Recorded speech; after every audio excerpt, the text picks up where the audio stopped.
নাম সীমা। আমি একজন লজ্জাপতি মেয়ে। আমার মা আমাকে সবসময় বলতো লোকদের সাথে মেলামেশা করতে, না হলে চেনা পরিচিত কিভাবে হবে, তোর এই লজ্জা পাওয়া কবে যাবে। আজকে প্রথমবার আমি আমার প্রেম কাহিনী লিখতে চলেছি। এই কাহিনী কোনো ফিল্মের কাহিনী নয়, এটা আমার নিজের কাহিনী। এই কাহিনীকে কোনো নাটকের মতো ভাববেন না, এটা আমার জীবনে সব থেকে দুঃখের ঘটনা, যেটাকে আমি কখনো ভুলতে পারবো না। আর ভুলবো তো কিভাবে? সব সময় আমার ওই রাতের কথা মনে পড়ে, কখনো না ভোলার মতো রাত, যেই রাতে আমি বউ হয়েছিলাম, তাও আবার এক রাতের জন্য।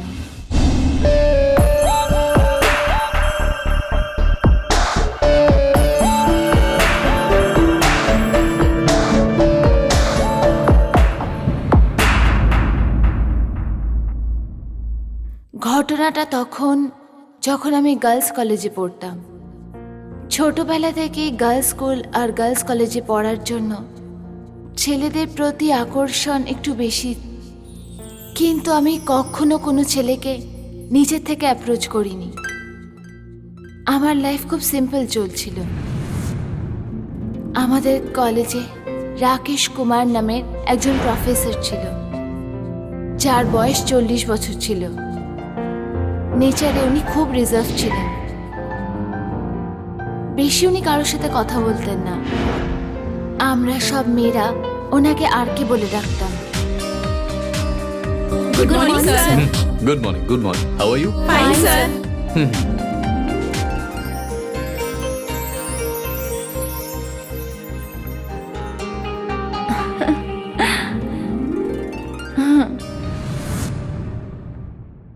আমি ওনাকে খুব পছন্দ করতাম।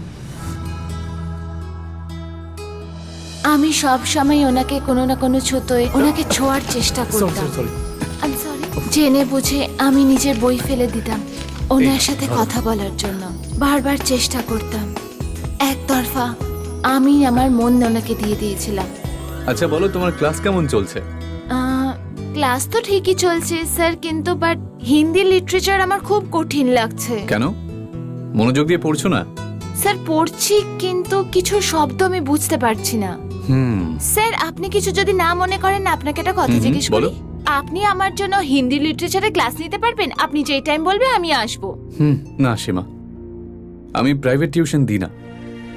হ্যাঁ, কিন্তু তুমি যদি ক্লাসে আমায় কিছু জিজ্ঞেস করতে চাও, সেটা জিজ্ঞেস করতে পারো। আচ্ছা, আমার ক্লাসে যেতে হবে, আমি আসি। আমার ভাবনায় শুধু প্রফেসরই থাকতো। যেদিন থেকে ওনার বউয়ের স্বর্গবাস হয়েছিল, ওই দিন থেকে ওনার হাসি সব সময়ের জন্য চলে গেছিল। আমি ওনার এই অবস্থা দেখতে পারছিলাম না। যখনই উনি আমার সাথে দেখা করতেন, আমি ওনার সাথে হাসি ঠাট্টা করতাম, ওনার মন হালকা করার চেষ্টা করতাম, কিন্তু উনি সব সময় ছোট্ট হাসি দিয়ে বেরিয়ে যেতেন।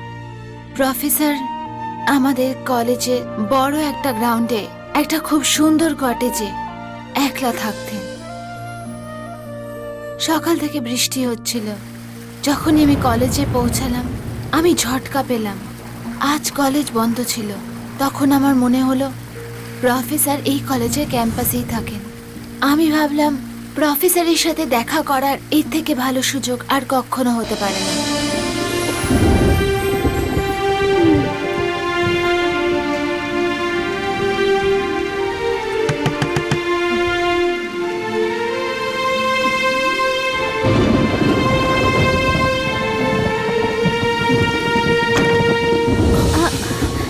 সীমা, তুমি এখানে? খুব জোরে বৃষ্টি হচ্ছে, তুমি ভেতরে এসো, ভেতরে এসো, এসো।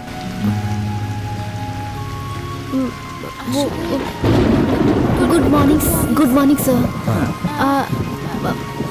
আজকে কলেজ কেন বন্ধ? মানে ভেতরে, বাইরে বৃষ্টি হচ্ছে। সীমা, তুমি পুরোপুরি ভিজে গেছো। তোমার ঠান্ডা লেগে যাবে। তুমি ভেতরে এসো, চলো, বইগুলো দাও আমায়। এবার ভেতরে এসো, এসো। কলেজের ফাউন্ডারের ডেথ হয়ে গেছে, তাই প্রিন্সিপাল স্যার 3 দিনের জন্য ছুটি দিয়েছেন। এসো, এসো, এসো।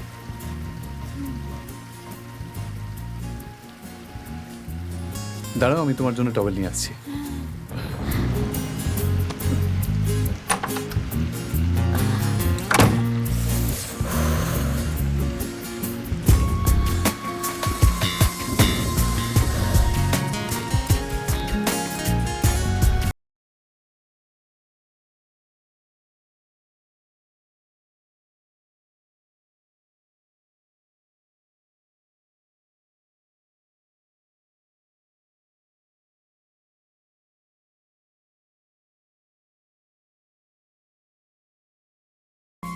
আরে যাও, যাও, যাও। Sir, thank you.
টাওয়েল গায়ে দিয়ে আমি বাথরুম থেকে বেরোচ্ছিলামই, তখনই আমার মনে হলো আমি এই অবস্থায় প্রফেসরের সামনে কিভাবে যাব।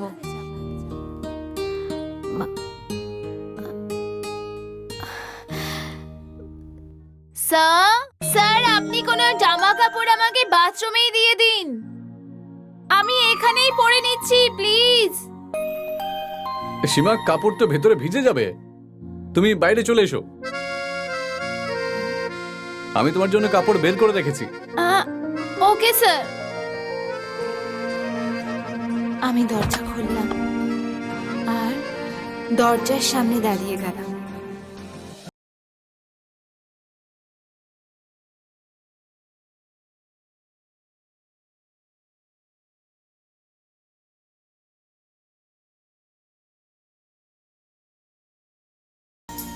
আর কে আমাকে টাওয়ালে দেখে যেন হতভম্ব হয়ে যাচ্ছিল, আর আমিও আর কে দেখতেই থাকছিলাম। নির্মলার শাড়ি ভেতরে রাখা।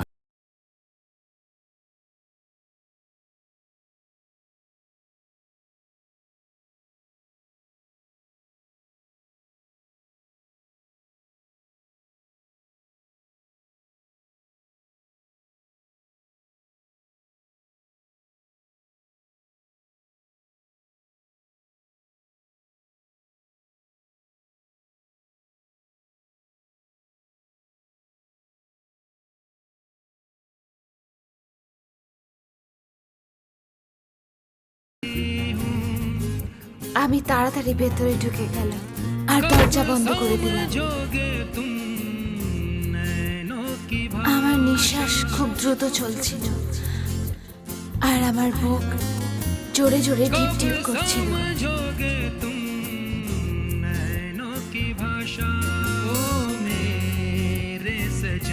আমি নিজেকে সামলালাম।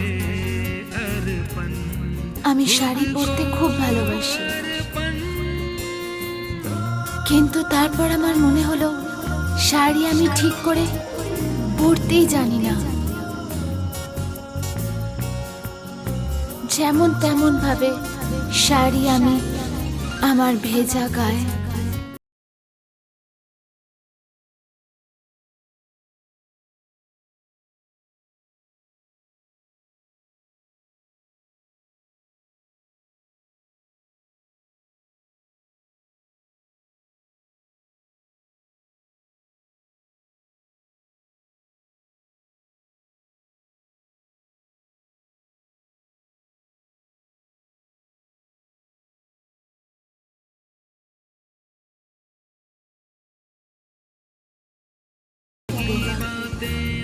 যখন আমি শাড়ি পরে কোনো পুরুষের সামনে দাঁড়িয়ে থাকবো, मुझको भी तू रख ले, लगने लगा है अच्छा तुमसे मिलकर, रहने लगी हूँ जब से मैं संभल कर, तुझ पे वारूं अपना ये जीवन, ओ मेरे सजन तुझ पे अर्पण, खुद को अर्पण।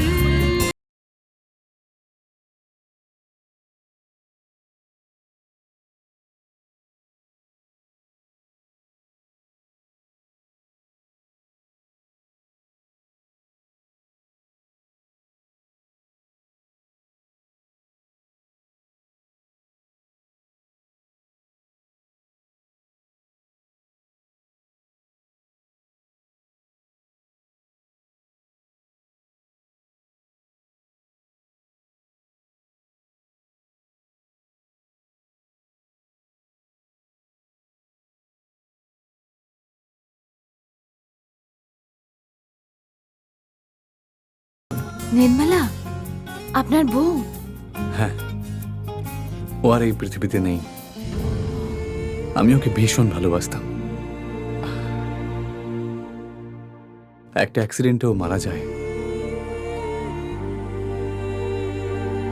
তোমাকে এই শাড়িতে দেখে নির্মলার কথা মনে পড়ে গেল আমার। জানো, তোমার মুখ চোখ একদম আমার নির্মলার মতনই দেখতে। তোমার গলার স্বর, তোমার হাঁটা ওঠা বসা সবকিছু ওর মতনই একদম।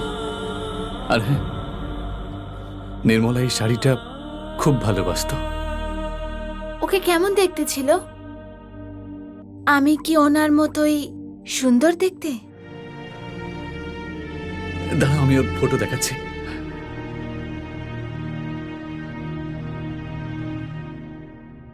এই দেখো। ও গড, আমাদের চেহারা সত্যি খুব একরকমের। কিন্তু নির্মলা দিদি আমার থেকে বেশি সুন্দর। সীমা, তুমি নির্মলার মতনই সুন্দর। যখন তুমি সিঁদুর পরবে, কপালে টিপ লাগাবে আর গলায় একটা হার পরবে, তখন তুমি একদম আমার নির্মলার মতনই লাগবে। না না, আপনি তো আমার খুব বেশি প্রশংসা করছেন। নির্মলা দিদি তো আমার থেকে অনেক সুন্দর। সীমা, তুমিও যথেষ্ট সুন্দর, সত্যি। সীমা, যখন তুমি সিঁদুর পরবে আর গলায় একটা হার পরবে, তখন আমার খুব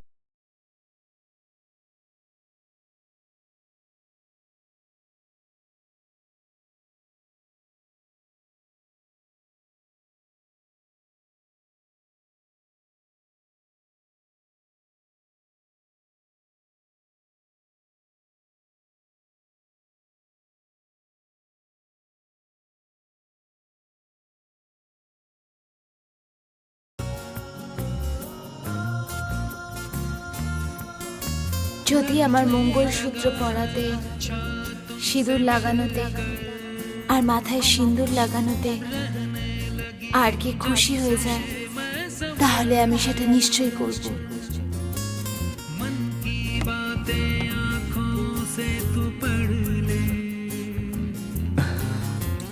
সিঁদুরটা পড়ো না। मुझको भी तू रख ले तुझ पे वारू এই মঙ্গলসূত্রটা একটু পরিয়ে হ্যাঁ দিন না। আমি পরিয়ে দিচ্ছি, দাও আমাকে দাও। আর এই আমি পরিয়ে দিলাম। সীমা, তোমাকে একদম আমার নির্মলার মতনই লাগছে। শুধু শুধু এইভাবে আমার সাথে কিছুক্ষণ বসে থাকো। কতদিন হয়ে গেল আমি আমার নির্মলাকে অনুভব করতেই পারিনি। সীমা, আমার কাছে কিছুক্ষণ এইভাবেই বসে থাকো সীমা।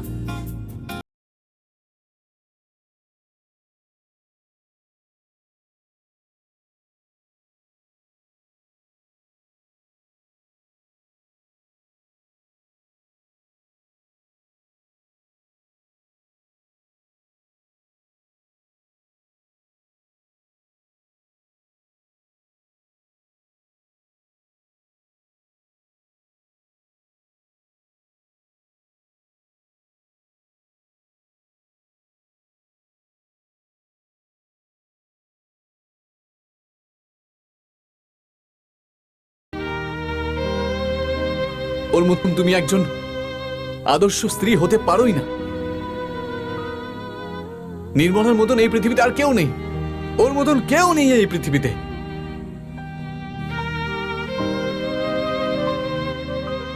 এক্সকিউজ মি প্রফেসর, মানলাম কি নির্মলা আপনার বউ ছিল, কিন্তু আমিও আপনার ভালো বউ হতে পারি। হ্যাঁ, তাহলে ভালো স্ত্রী হওয়ার জন্য একজন ভালো ছেলেও তো চাই, যাকে তুমি বিয়ে করতে পারো। সেরকম ছেলে কি তোমার জীবনে আছে? ছেলে তো নেই, কিন্তু পুরুষ নিশ্চয়ই আছে। কে সেই লোক?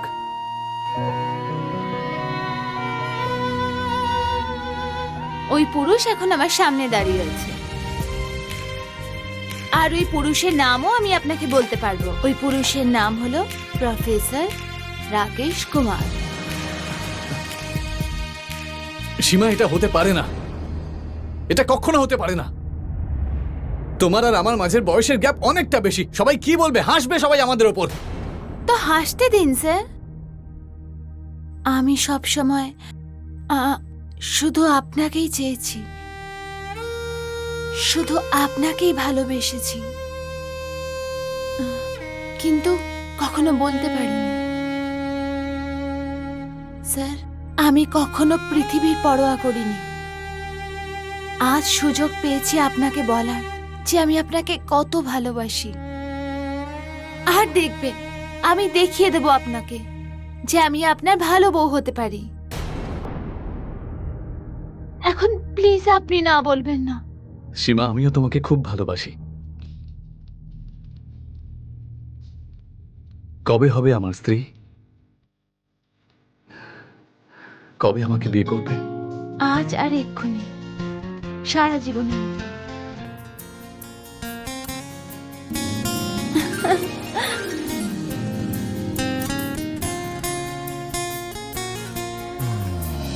भी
বোঝেন। চলো, আমি তোমাকে বাস স্টপে ছেড়ে আসছি। ঠিক আছে, চলুন চলুন।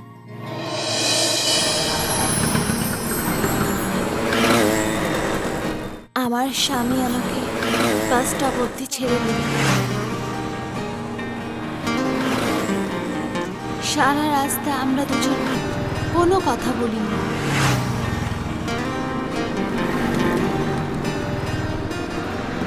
আর আমি ওখান থেকে বাস ধরে ঘরে চলে গেলাম।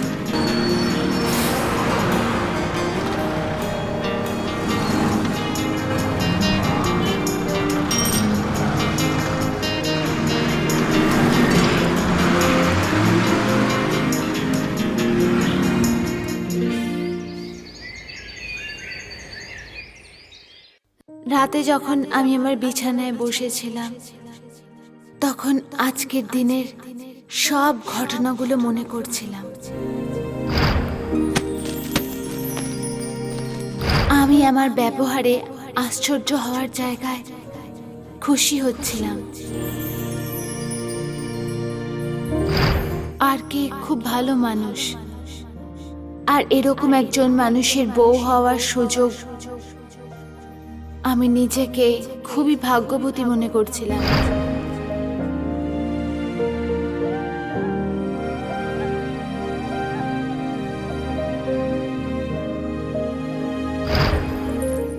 আমি বারবার নিজের মঙ্গলসূত্র হাতে নিয়ে দেখছিলাম।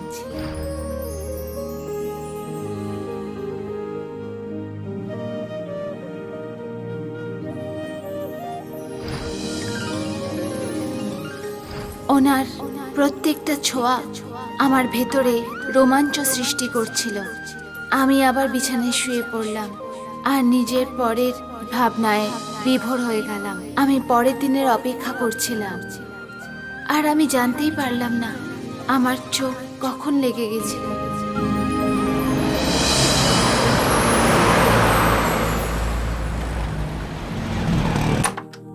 হ্যাঁ সীমা, তুমি এখানে?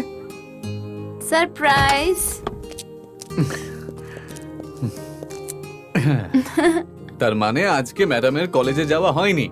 না, আজ আমার মুড ছিল না কলেজে যাওয়ার। হুম? আর আমি তো আপনার বউ না, তাই আজ থেকে আমি আপনার খাবার বানাবো। তাই নাকি? মুচ্ছি।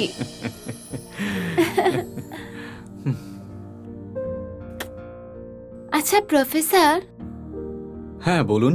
একটা কথা বলুন।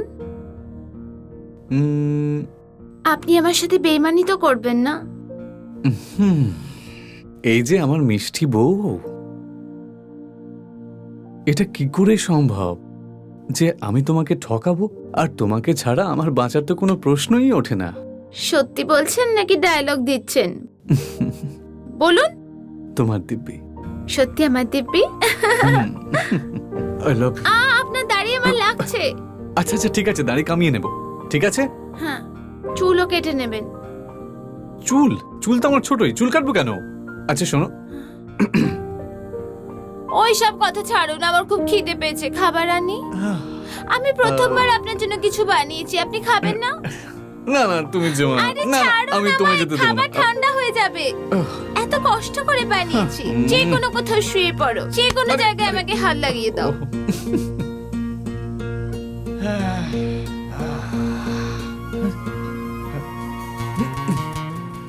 তো আজকে আমার ম্যাডাম আমার জন্য ফার্স্ট টাইম রান্না করেছে। I like it. ওয়েলকাম। আসুন আসুন আসুন। খুব জোর খিদে পেয়েছে আমার। খাবার খাবারগুলো দেখে তো আরো খিদে পেয়ে গেল। খাবার তর্স খেয়ে হয়েছে না। দেখুন, ভীষণ টেস্টি।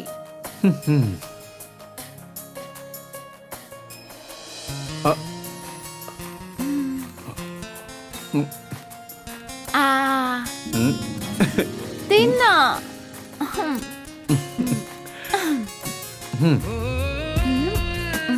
ভীষণ টেস্টি। कर दूं सजन खुद को अर्पण, खुद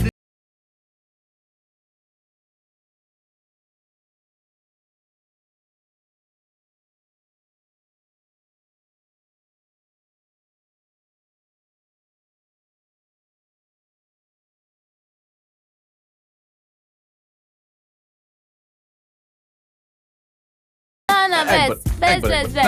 লাস্ট Last বার, হ্যাঁ? Please last. अरपन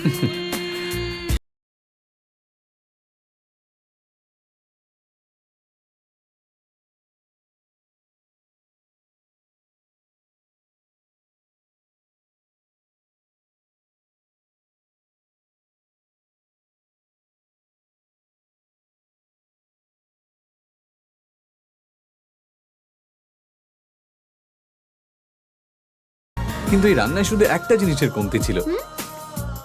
কি? তুমি একটু ভেবে দেখো না, ভাবো। আমি মিষ্টি বানাতে ভুলে গেছি, দাঁড়ান আমি এক্ষুনি মিষ্টি বানিয়ে আনছি। না না না না না না, তুমি এখানে বসো, চুপ করে বসো, চুপচাপ বসো। খাবারে মিষ্টির কমতি ছিল না, যেটা কম ছিল সেটা হলো কি?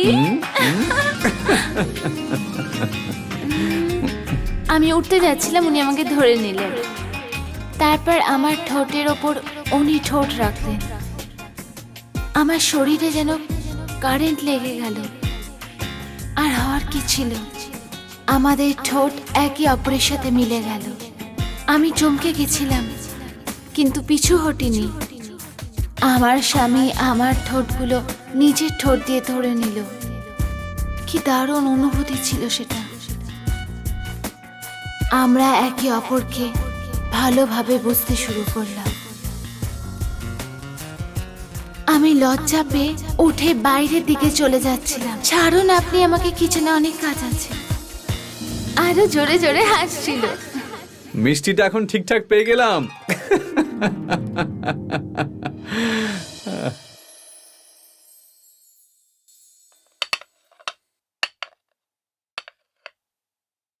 সীমা, তুই যেটা করছিস না সেটা একেবারেই ঠিক নয়। আজকাল তোর রং ঢং আমার একেবারেই ভালো লাগছে না। কি করছিস তুই সীমা? তোর কানে কথাগুলো যাচ্ছে যেগুলো আমি বলছি? শুনছি মা। চুপ কর।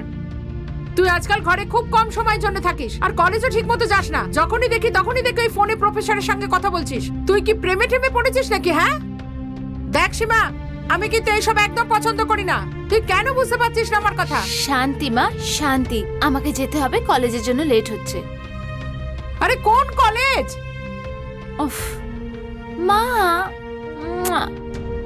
আরে প্রেম করার আগে ওর বয়সটা তো একবার দেখে নিতি। সীমা, আমার ভাগ্য খুব ভালো, সেই জন্যই তো আমি তোমায় পেয়েছি। Thank you.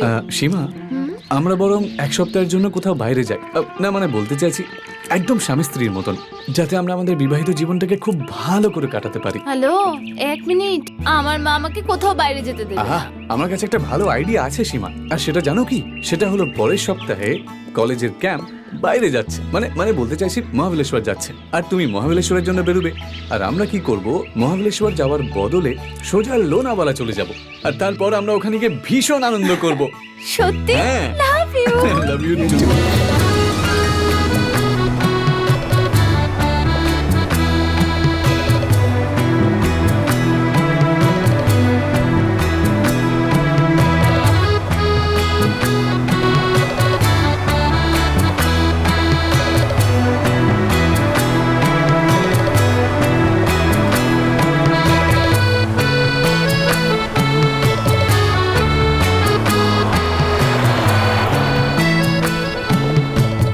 ওদিকটা দেখো কি সুন্দর লাগছে দেখতে, তাই না? ওয়াও,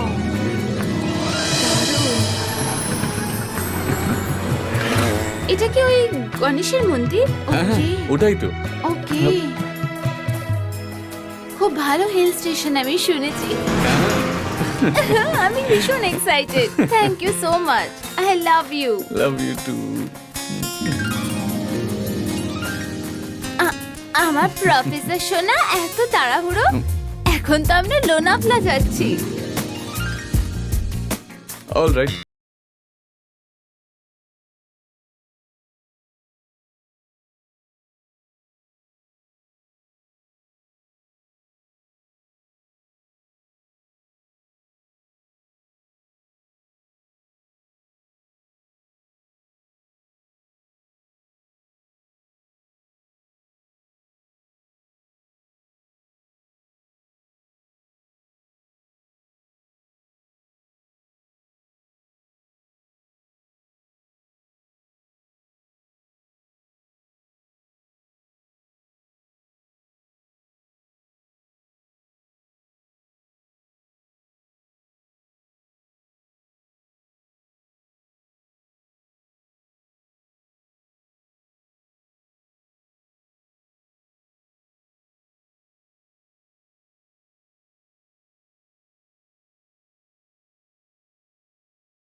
হয়েছে? ঠিক আছে ব্যাস। আর কিছু? কাম, এসো। কতক্ষণে পৌঁছাবো এই তো আমরা? আমরা পৌঁছেই গেছি, আর একটুখানি হয়তো। আমার জন্য এই সব কিছু নতুন।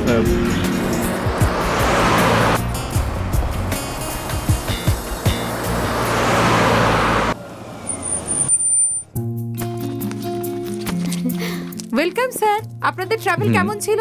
গুড, এই নিন আপনার hotel room key. Thank you. Please come চলো।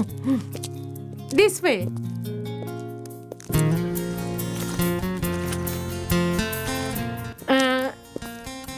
Happy honeymoon ma'am.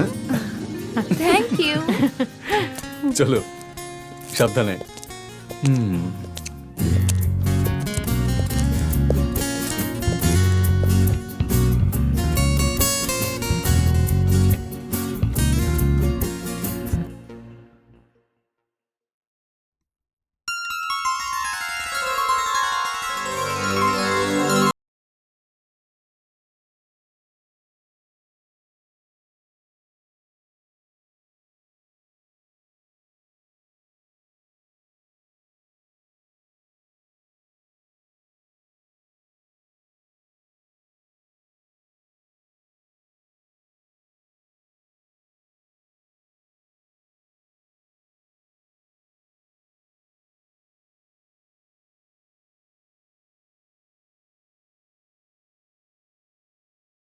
প্রফেসরকে জড়িয়ে ধরলাম কোনো রকম লজ্জা ছাড়া। আমি আমার হাত দিয়ে প্রফেসরকে জড়িয়ে ধরলাম। ব্যাস, প্রফেসরও নিজের দুটো হাত আমার কোমরে রেখে দিল, আর ওনার হাতের জোর আরো শক্ত হতে শুরু করলো, আর উনি আমাকে বিছানায় শুইয়ে দিলেন। সীমা, তোমায় দেখতে দারুণ লাগছে। আমি তোমায় খুব ভালোবাসি। আমার 40 বছরের জোয়ান স্বামীর শক্ত হাতের ছোঁয়াতে আমার নিঃশ্বাসই বন্ধ হয়ে গেছিল। আমার শ্বাস দ্রুত চলছিল, বুক ঢিপ ঢিপ করছিল। আমি সাহস করে ওনাকে দেখলাম, আর তখন বুঝলাম আমার স্বামী নিজের 20 বছরের নরম সুন্দর বউকে দেখছিলেন। আমার চোখ ওনার পর পড়াতেই উনি ওনার পুরুষালী ঠোঁট আমার ফুলের মতন ঠোঁটে ছুঁয়ে দিল।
लगने लगा है अच्छा तुमसे मिलकर। लगी हूँ जब से मैं संवर कर, मन की बातें आँखों से तू पढ़ ले, अपने दिल में मुझको भी तू रख ले, तुझ पे वारूं अपना ये जीवन, ओ मेरे सजन तुझ पे अर्पण, खुद को अर्पण।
Excuse me, sir. Excuse me, sir. আগে বলুন। আসলে স্যার, প্রফেসর রাকেশ কুমার আজকাল কোথাও দেখতে পাওয়া যায় না।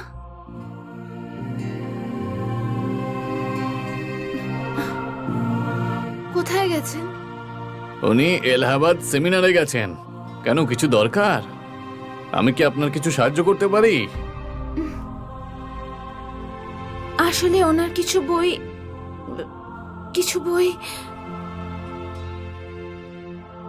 ওনাকে কিছু বই দেওয়ার ছিল। আপনি আমাকে দিয়ে দিন, যখন উনি আসবেন আমি ওনাকে দিয়ে দেব। কোনো ব্যাপার না, যখন উনি আসবেন আমি দিয়ে দেব।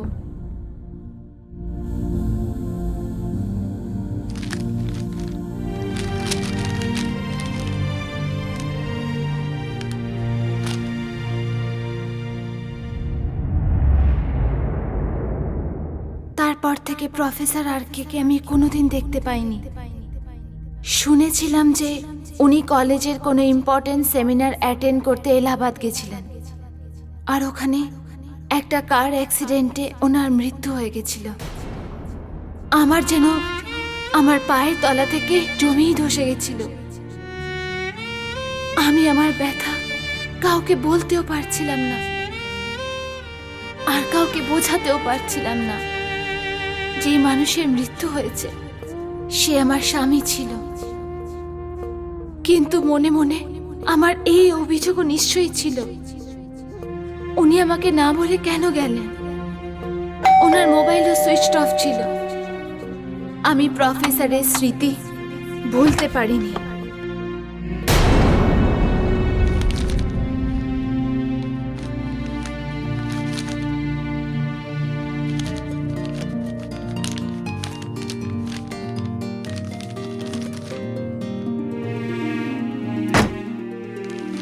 কিছুদিন পর আমি একটা পার্সেল পেলাম।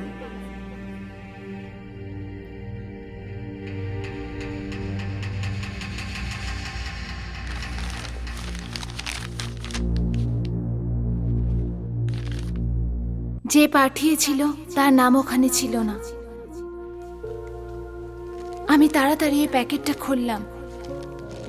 তার মধ্যে ওই বইটাই ছিল যেটা প্রফেসর অর্ধেক ছেড়ে দিয়েছিল, যার প্রথম কভারে ছিল অর্পণ, আর রাইটারের নাম রাকেশ কুমার লেখা ছিল। আমি কিছু বুঝতে পারলাম না। ওই বইয়ের মধ্যে একটা চিঠিও ছিল। আমি ওটা খুললাম আর তাড়াতাড়ি পড়তে শুরু করলাম। আমার প্রিয় সীমা, এই হলো অর্পণ আমার জীবনের। আমার একমাত্র সীমার জন্য, যে আমাকে মন থেকে ভালোবেসেছে। এই অর্পণ আমার সেই প্রিয় স্ত্রীর জন্য, যে বয়সের কথা না ভেবে যে আমাকে ভালোবেসেছে। দুনিয়ার কথা না ভেবে আমি আমার সীমাকে ভালোবেসেছি, খুব খুব ভালোবেসেছি। সীমা, আমি তোমাকে সারপ্রাইজ দিতে চেয়েছিলাম, সেই জন্য আমি তোমাকে না বলে আমি এলাহাবাদে এই পুস্তকের প্রকাশনের জন্য গিয়েছিলাম, যাতে আমি আসার আগে এই পুস্তক তোমার হাতে চলে আসে। প্লিজ তুমি রাগ করো না, আর এই পুস্তককে স্বীকার করে নিও। আর হ্যাঁ, আমি 1-2 দিনের মধ্যেই ফিরে আসছি। তোমার রাকেশ কুমার।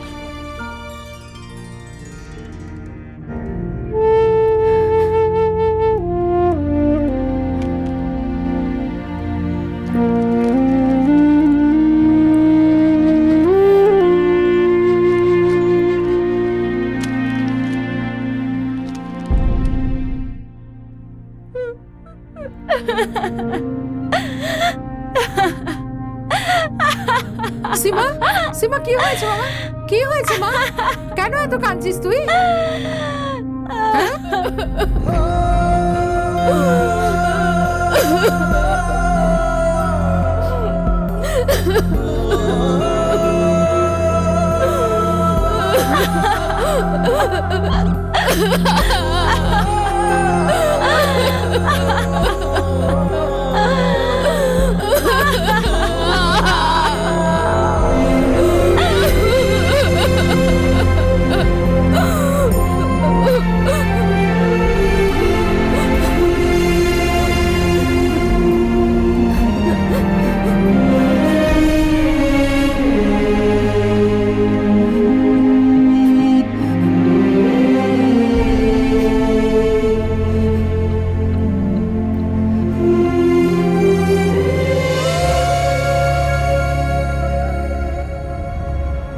আমি সারা জীবন বিয়ে করিনি, কারণ আমার গর্ভে প্রফেসরের অংশ ছিল, যা প্রফেসর আমায় ওই রাত দিয়েছিলেন। हो जाऊं तुम पे हो जाऊं अब फना मैं, वीरान दिल की बस्ती को आबाद कर, बंजर ज़मीं हूँ मुझको भी गुलजार कर, तुझ पे वारूं अपना ये तन मन, ओ मेरे सजन, ओ मेरे सजन, तुझ पे अर्पण।